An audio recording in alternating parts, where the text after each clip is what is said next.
تحریک کے سلسلے میں گرفتاری دی تھی میری قیادت میں.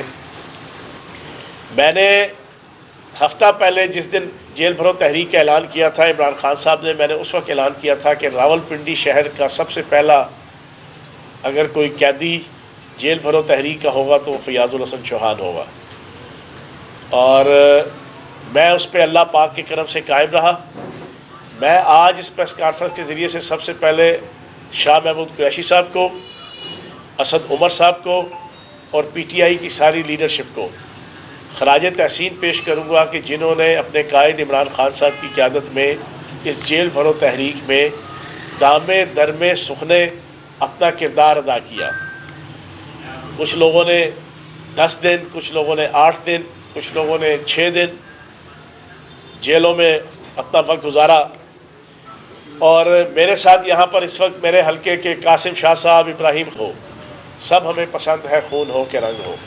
اللہ پاک کے کرم سے ان 16-17 سالوں میں کوئی موقع ایسا نہیں آیا جس میں میں نے اس نعرے کو عملی جامہ پہنانے کے حوالے سے کوئی سستی، کوئی کوتاہی، کوئی غفلت، کوئی ذوف ارادہ یا کوئی کم ہمتی کا ثبوت دیا ہو.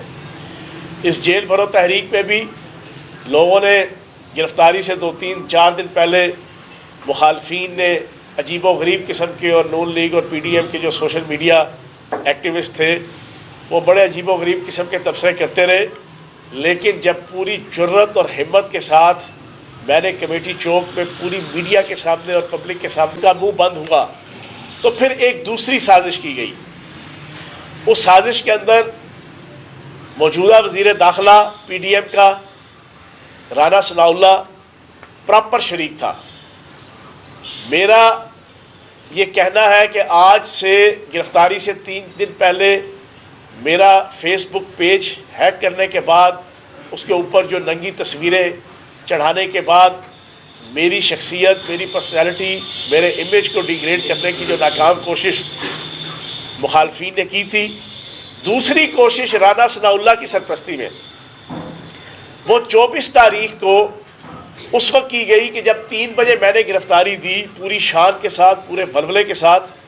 اور گرفتاری سے پہلے میں 3 دن الیکٹرانک میڈیا اور سوشل میڈیا پہ میرے میسیجز، میرے ٹاک شوز، میری پریس کانفرنس گواہ ہے کہ میں اپنی فیملی کو، اپنے رشتہ داروں کو اور اپنی پوری ٹیم کو یہ انتباہ کر کے گیا تھا، متنبع کر کے گیا تھا کہ میری فیملی میں سے کسی بندے نے سوشل میڈیا، الیکٹرانک میڈیا اور پبلک میں آ کے میری ضمانت، میری رہائی یا مجھے چھڑوانے کے حوالے سے حکومت سے یا عدالتوں سے کوئی درخواست نہیں کرنی.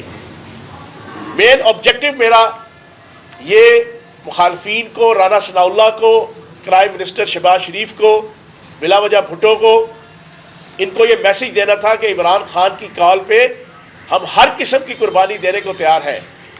پہلی چیز تو میں نے یہ جو میسج دیا تھا، اس میسج کو ڈیفیوز کرنے کے لیے اور میری جرت اور ہمت کے ساتھ جو گرفتاری تھی اس کو ڈیفیوز کرنے کے لیے رانا ثناء اللہ راولپنڈی کے سی پی او کے ساتھ رابطے میں تھا.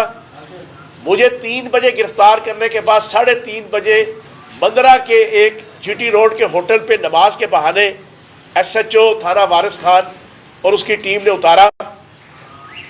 اتارنے کے بعد میری ٹھوڑیاں پکڑ کے منتیں کرتا رہا کہ چوہان صاحب آپ کا آبجیکٹو پورا ہو گیا ہے، اب آپ چلے جائیں، ہماری طرف سے آپ رہا ہے. میں نے کہا شاہد گیلانی صاحب بالکل کلیئر سن لیں، میں نے اپنے لیڈر اور قائد کی کال کے اوپر پاکستان کی سالمیت کی خاطر، پاکستان کی بقا کی خاطر، جمہوریت کی بقا کی خاطر، آئین کی سربلندی کی خاطر اور پاکستان سے غریب عوام کے سروں پہ مسلط مہنگائی کے خاتمے کی خاطر میں یہ جو قربانی دے رہا ہوں، جب تک میں جیل نہیں جاؤں گا میں پیچھے نہیں ہٹوں گا. اس نے میری منت ترلے کرتا تھا، پھر جا کے سی پی او سے اور اپنی ہائر آفیشل سے فون پہ بات کرتا تھا، پھر آتا تھا، پھر منتیں کرتا تھا. میں نے اس کا ارادہ بھانپ لیا. میں فوراً پریزن وین میں جا کے بیٹھ گیا اپنی ان 6 بندوں کو لے کے کہ میں نے کہا یہ کہیں گاڑی لے کے یہاں سے بھاگ نہ جائے. لیکن انہوں نے جو رانا ثناء اللہ نے اور اس امپورٹڈ حکومت نے سب سے بڑی 2 نمبری کی عمران خان کی قیادت کو، عمران خان کی پارٹی کو، پی ٹی آئی کو، ہماری جرت کو، اسد عمر اور شاہ محمود قریشی اور عمران خان اور ہماری لیڈرشپ کی جرت اور ولولے کو اور ہماری قربانی کو ضائع کرنے کی ناکام کوشش. ہماری منتیں کر رہے تھے اور ہم نہیں مان رہے تھے اور ہم پھر زبردستی جا کے بیٹھ گئے پریزن بینڈ میں. لیکن دوسری طرف میڈیا پہ خبر چلوا دی گئی کہ فیاض الحسن چوہان کو اس کے ساتھیوں کے ہمراہ جناب مندرا سے چھوڑ دیا گیا اور وہ چلے گئے. اب لوگوں کے ذہنوں میں عجیب و غریب ایک امیج بیٹھنا شروع ہو گیا. دوسری طرف صورتحال یہ تھی کہ ہم ڈٹے ہوئے تھے پوری جرت کے ساتھ، پوری ہمت کے ساتھ، پورے ولولے کے ساتھ. اور میرے بعد زلفی بخاری صاحب، صداقت عباسی صاحب، لطاسب ستی صاحب، چودھری ساجد صاحب، اعجاز خان جازی صاحب، ان کی بھی بحث آ گئی. ہم وہاں پر 5 گھنٹے ڈٹے رہے. ہم نے کہا ہم نے نہیں جانا، ہمیں جیل لے کر جاؤ. اینڈ پہ مجبوراً انہیں اوپر سے رانا ثناء اللہ کا، ہوم ڈپارٹمنٹ کا پھر میسج آیا رات کے 10 بجے کہ یہ جانے والے نہیں ہیں.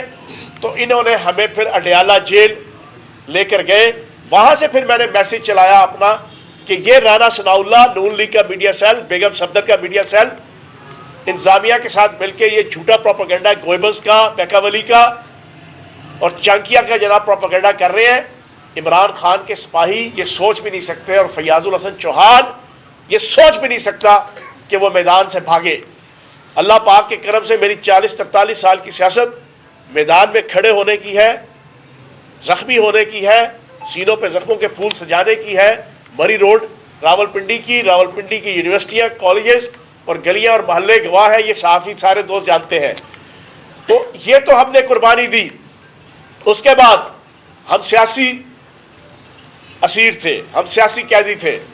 ہمارے ساتھ کیا ہوا جناب والا؟ 6/8 کے دہشت گردوں کے ڈیتھ جو سیل تھے، پہلے ہمیں رات کے 2 بجے اڈیالہ جیل، سلاتے ساری ہمیں 10 منٹ بعد جگا دیا گیا اور ہمیں کہا گیا جی چلے جی، کچھ شاہپور کی طرف اور کچھ حافظ آباد کی طرف. جو قائدین تھے ان کو شاہپور جیل اور جتنے کارکنان تھے ان کو حافظ آباد جیل. رات پریزن وین میں جس انداز سے ہمیں لے جایا گیا، ہم قربانی دینے کو تیار تھے، ہم ہر قسم کی قربانی دینے کو تیار تھے اور ابھی بھی ہے. لیکن میں ان کا چہرہ بے نقاب کرنا چاہتا ہوں، اس امپورٹڈ حکومت کا، ان حکمرانوں کا. یہ جو جمہوریت کے اور ایتھکس کے چاچے مامے تائے اور پھپھڑ بنتے ہیں، یہ پیپلز پارٹی کا بلا وجہ بھٹو، یہ پیپلز پارٹی کا آصف زرداری، یہ نون لیگ کا شہباز شریف اور یہ نون لیگ کی بیگم صفدر، ہمیں جناب سیاسی قیدی کے طور پہ نہیں، ہمیں دہشت گرد کنسیڈر کر کے ہمیں وہاں سے لے جایا گیا. دور دراز جیلوں میں رات کی ٹھنڈک میں ہم نے پورے ولولے کے ساتھ، پورے جوش کے ساتھ، پورے جذبے کے ساتھ وہ 5-5, 6-6, 7-7, 8-8 گھنٹے کا سفر برداشت کیا. وہاں جا کر 6/8